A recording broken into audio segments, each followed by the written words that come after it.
This woman spent 27 years in prison for a dream. She had a dream, a haunting dream, one filled with fear, blood, and shadows. She was in a hospital bed when she whispered it to a therapist. She never imagined that dream would become her reality, a reality that stole 27 years of her life. Her name was Kathy Woods.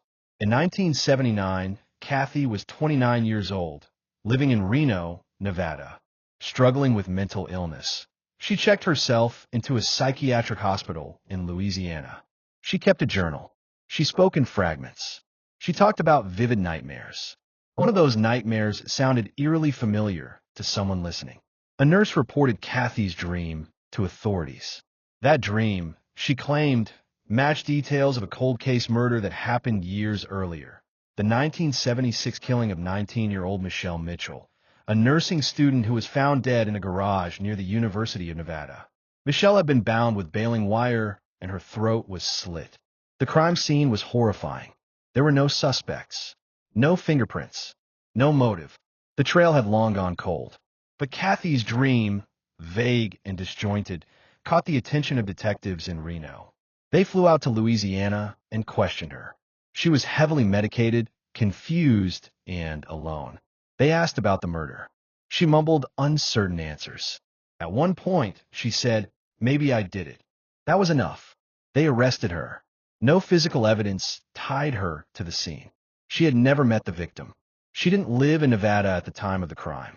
But the state built a case on her fragile mental state and her confused statements during therapy.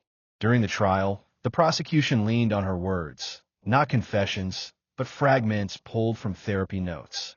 They told the jury she had knowledge only the killer would know. They presented her as manipulative, dangerous, and deceptive. The defense couldn't present key psychiatric testimony. The judge ruled much of it inadmissible. The jury saw a mentally ill woman and a brutal crime. They put them together. Kathy Woods was convicted of murder and sentenced to life in prison. She was transferred to a women's facility in Nevada. Days turned into months, months into years. She watched the world move on. She had no freedom, no family visits, no hope. She wrote letters no one answered.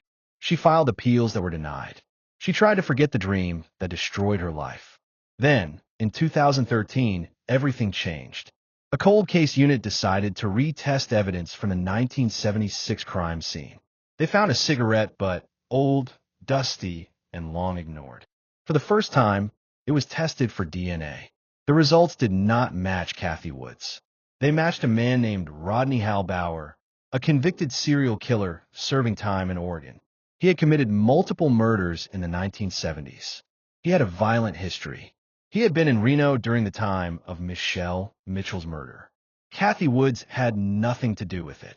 After 35 years of maintaining her innocence, Kathy was exonerated.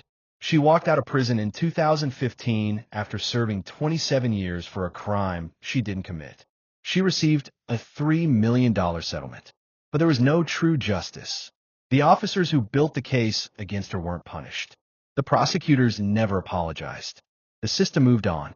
Kathy had to rebuild her life from scratch. She was 65 years old. She had no home, no career. She had missed decades of freedom, relationships, technology, and time. All because of a dream. All because someone decided her mental illness made her guilty. Her story is not just about wrongful conviction. It's about a system that listens to evidence only when it confirms a narrative, even if that narrative comes from a dream spoken in a hospital room. Kathy Wood spent 27 years in prison, not because she was guilty, but because she was vulnerable, because she was unheard, because someone decided her truth didn't matter. How many more like her are still locked away? How many are dismissed, disbelieved, and discarded? This is not justice. This is injustice in its most silent form, and it's still happening.